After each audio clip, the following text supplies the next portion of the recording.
James Twin for the untouchable true school sports. Let's go, baby. Bow! Be careful what you wish for because it can become a reality. Yeah.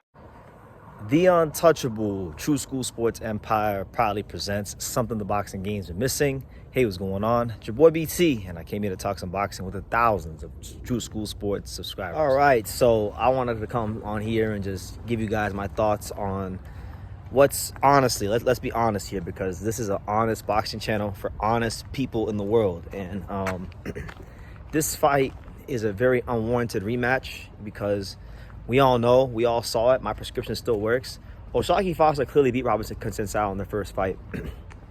And the fact that he lost his title and he's having to do this rematch again is quite, honestly, it's nonsense, it's bullshit. But that's life. Life ain't always fair, and life ain't always as straightforward as we are here on True School Sports. So let's talk about it. Let's try to dissect the rematch, because honestly, I think that the rematch actually has a great chance to be a much more exciting fight from an entertainment standpoint than the first fight. Now, to his credit, and this is nothing but respect, and this is a credit to Shaquie Foster. The first fight was really boring. It was a routine fight. It was a fight where Shaquie Foster, I actually thought, showed some growth and some maturation as a fighter. This is a guy on Shaquie Foster that seemingly in all of his fights against Eduardo Rocky Hernandez's and even a couple fights before that, he seemingly always having to go to the depths of hell to win these fights. And there was a lot of questions about how good is Shaquie Foster really like it? Like, is he just going to be a guy that has to always summon something deep to win these fights?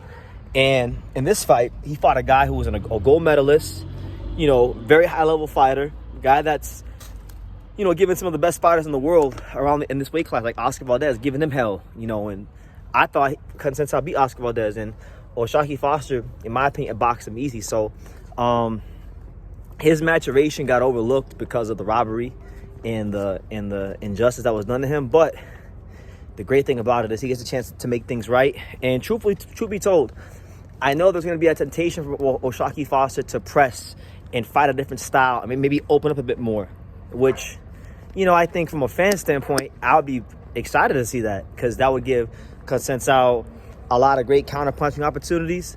But honestly, for Shaquie Foster, I don't think he's got to really change much. Do what you did in the last fight, but when you have these moments in time where you get Conceicao on his back foot, and there's openings to throw a couple more punches, one or two punches, you get those punches off so that you could at least show the judges, that you're trying to do more in this fight. Even if it's not a whole lot more, it's got to be a little bit more. And if it's a little bit more, then you'll go ahead and you'll win. I think this happens in boxing so many times. We've seen it so many times. And that's why, when Beterbiev fought Bivol, I knew that Beterbiev was going to get a decision, because Bivol boxed a brilliant fight, but he had a lot of rounds in the fight where he let the aggressor get on the front foot and push him backwards. And I'm not saying that it's right that boxers are getting a unfair shake on the scorecards. I'm just telling you how it is. See, that's how life is. You can't complain about life being the way you wish it was. You got to take life for what it is. And I think that's the approach that Shaquie Foster has to take in this fight. Be you. You're like boxing from the outside. Be patient.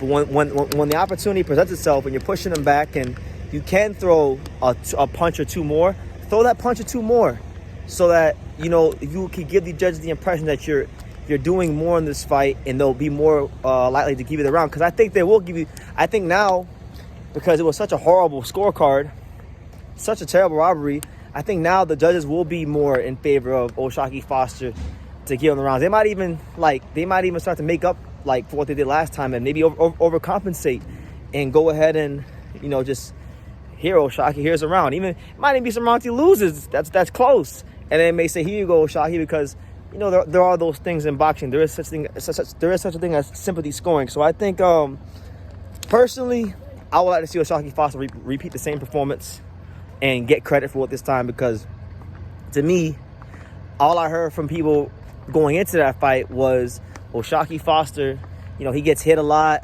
Shaquie Foster, he's in too many wars. Shaquie Foster, I heard all kinds of things about him that had nothing to do with his boxing skills.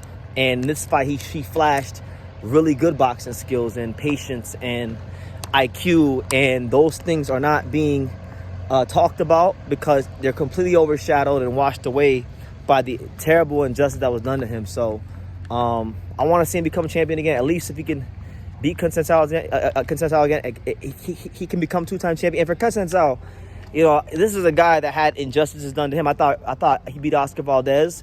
He didn't get the decision, kind of for the similar reason that Shaquie didn't get a decision. He let the aggressive fighter make it look like he was being pushed back too much, and judges were giving the aggressor the rounds. You know, Conceicao, I think in this fight, he's fighting for more validation as a champion because, you know, really good fighter. You know, been a really good fighter for a long time. You know, I thought he beat Unwarranted too, but you know, he didn't win that fight against Shaquie, and I just think that for him, this has got to be probably one of his last.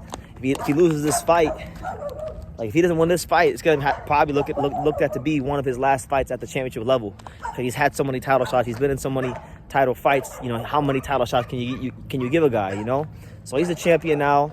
If Shaquie Foster does decide to open up, let's just say, if Shaquie Foster does to completely like fight a different fight and just open all the way up, that's gonna play right into Conceicao's hands. That's gonna play right into his hands, and he'll be able to punch in between the shots of Shaquie and flash his hand speed, and that's the kind of fight he wants. So Shaquie has to be very, very tactful and careful to not completely change his whole game plan and how he fights, because it will, in fact, benefit Robson Conceicao, and it will be to his detriment. So I think for me, this fight really isn't about game planning as much. I feel like this fight's more so about psychology. Who is the more strong-minded fighter? Is Shaquie Foster strong-minded enough to fight the same game plan he fought the last fight and even do it better? You know, can he do that? Does he have that in his skill set? Does he have that in his locker? We're going to see. I think he does. And if I got to pick somebody, I'm going to go with Shaquie Foster by decision. So we'll see how it goes. Should be a fun fight. Let me know what you guys think in the comments down below. What do you guys think about Shaquie Foster versus Robson Conceicao, the rematch? You know, the unwarranted rematch. Leave your comments down below. Make sure you guys take the time to subscribe. And like I say in every single one of these videos, you can love me or you can hate me, but I'm just a kid from Daniel. So until next time, take care, guys. Thank you for watching another video on the untouchable True School Sports Empire. I'm at the Boxing Hall of Fame out here in Canada, New York. And for more great boxing content just like this video, make sure you click and subscribe right over here.